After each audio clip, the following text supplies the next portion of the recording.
So Hope Not Hate have produced a new investigation, and this is on a subversive organization called the Basketweavers. Now, I mean, I personally have never heard of these, so this is all brand new to me. So I'm just going to take Hope Not Hate exactly at their word, because I'm sure they're definitely not over-egging this. So as they tell us, the Basketweavers could be the most important far-right network you've never heard of. Wow, these guys sound really powerful. With over 1,000 members across the UK, US, and beyond, the Basketweavers present themselves as a harmless social club, but behind closed doors, they are left-wing? No, they push anti-Semitic conspiracy theories and long-term plan to reshape Britain. What? So, one of my favorite things about the left is that one of the clever tactics of the left is that the things they want are so radical, so extreme, and so preposterous that when you tell someone who doesn't know anything about the subject, you sound like the crazy person, right? If you'd say, look, they genuinely want it so that any child can change their gender because the child is being oppressed by their own body. And so they think that all children should have access to transgender medication. And some even think that they should take puberty blockers. Or you say, look, they literally want the abolition of national borders so that people can live anywhere in the world that they want. Or the abolition of private property so that everything is held communally. And frankly, you just get given what you're given by the state. When you say that to an old person, they look at you like you're crazy because that's such an out there perspective that surely you must be the mental one. That's not you just reading their own documents, reading their own papers, reading their own work and reciting it back to them. No, you must have made this up because you're insane. Because nobody would want something that crazy. And what I love about this is that this sounds kind of like that. This basket weaving group has got a long-term plan to reshape Britain. Oh, okay. They sound terrible. Who's leading it? Mark Horton. Right. Now, Mark's a lovely guy. He's a very socially conscious young man, comes from a family of community organizing. And he, in the wake of the COVID lockdowns, was concerned that this had done severe damage to people's social networks and people's actual ability to socialize.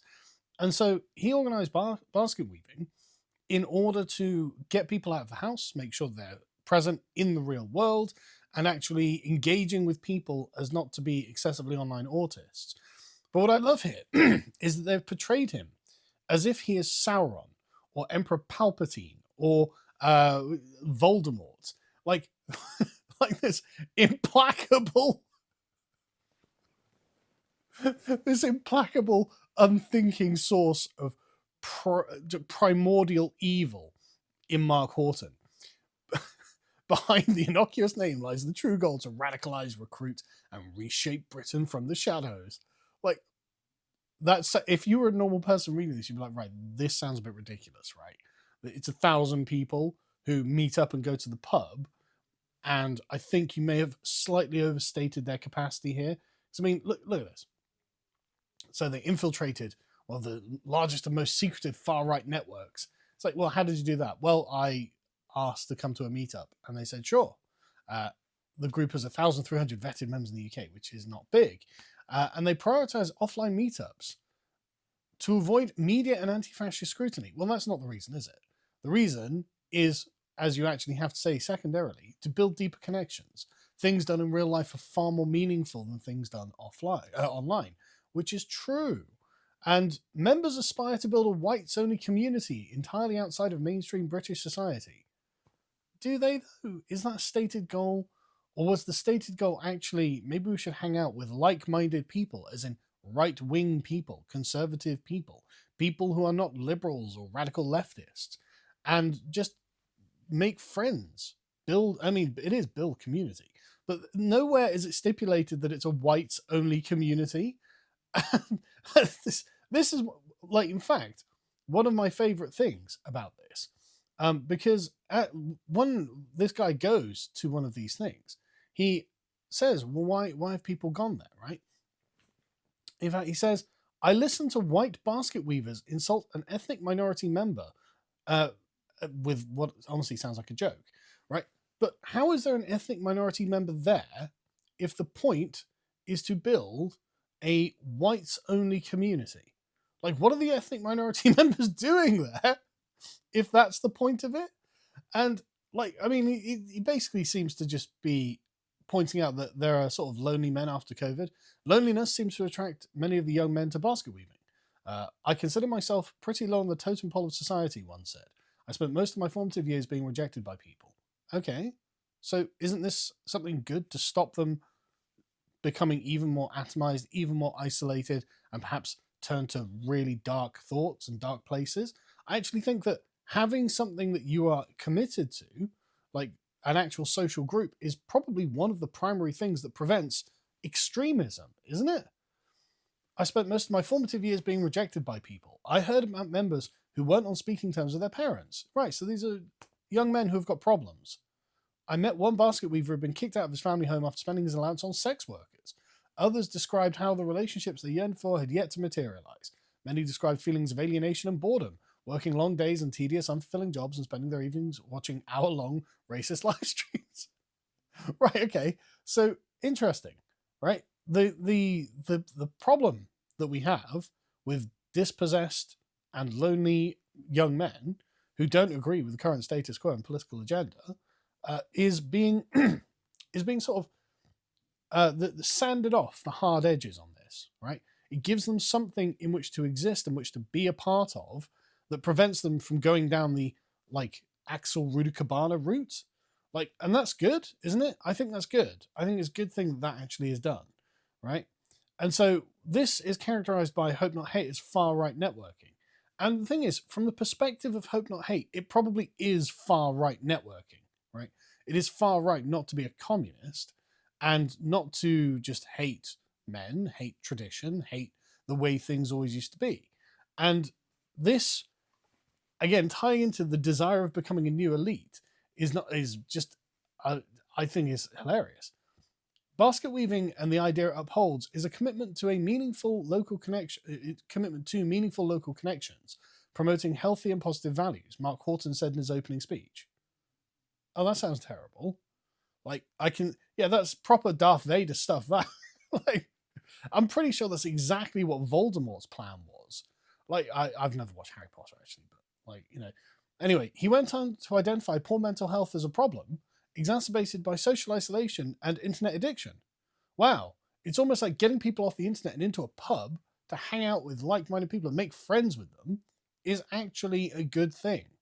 And it seems that Mark Horton is actually doing something very positive here. And then he included the crimes of Islam in his assessment. Oh, sorry, are we gonna pretend that the terrorists have nothing to do with Islam now, are we? In addition to hypergamous dating, I was at this week. I can't really remember what that was about. This is the belief that women can be ranked according to looks, and thanks to dating apps, can ignore men of equal rank in favor of more attractive matches. Well, I mean, that's definitely true. Get off the dating apps. Jesus Christ. Dating apps are not in any way good for the actual process of dating. Like, no one meets the future wife on a dating app, just FYI. If lonely young men join the basket weavers in search of meaningful connections and healthy values, they are unlikely to find them there. Well, I mean, they seem to be the ones who are the arbiters of that decision, right? Actually, a communist from Hope Not Hate doesn't get to be the one who decides that, because really, I mean, are you really? I mean, you're just there to be subversive, right? You are there deliberately to try and essentially tattle on them. And it's like, okay, but we don't care about your opinion. And you call literally everything Nazi. You've been like, oh, this is a white identity movement. It's like, but they've got a bunch of minorities there that they insult. It's like, okay, well, how is this a white identity movement if there are a bunch of minorities there?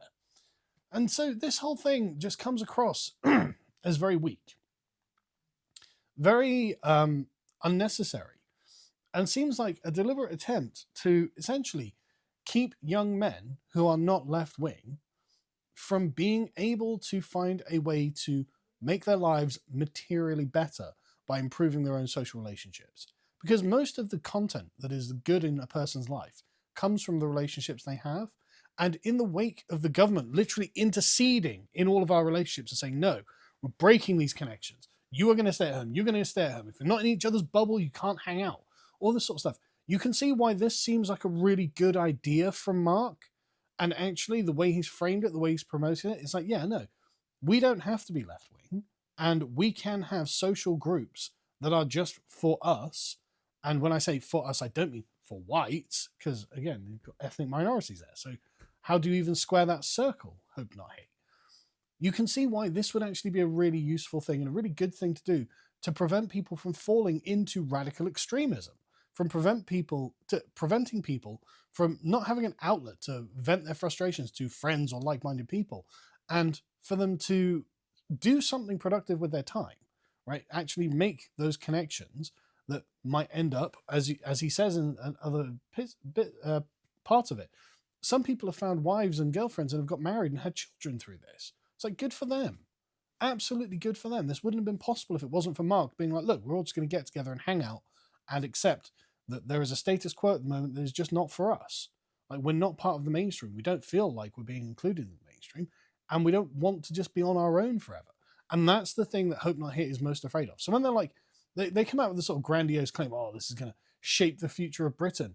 Well, maybe. I mean, I think it's a bit too soon to tell, but it would be a nice thing to do, wouldn't it? Because if the future of Britain is a bunch of atomized, isolated people who are just desperately combing through dating apps. So I saw data the other day on a dating app that this one woman had gone through like 65,000 swipes, and she had gone on, however many, a tiny proportion of those on dates. And out of all of this, over like 5 years, she'd found 2 boyfriends. And it's like, that is a terrible, like, investment and return on that effort. Like, if she'd just sat in a pub and started talking to guys, she probably would have found a guy much quicker without having to have swiped 65,000 times.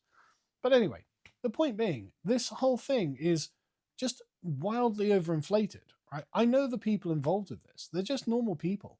Like Mark himself, like I said, he is what the average conservative is, right? He is just a normal guy who's concerned about the future of the country, and he's not happy about the kind of hijacking of the British state by the doctrine of universal human rights, which places the foreign above the native. There's no reason that we should accept that. There's no reason to think this is how things should naturally be, nor is it wrong to object to that. In fact, it's completely normal to object to that.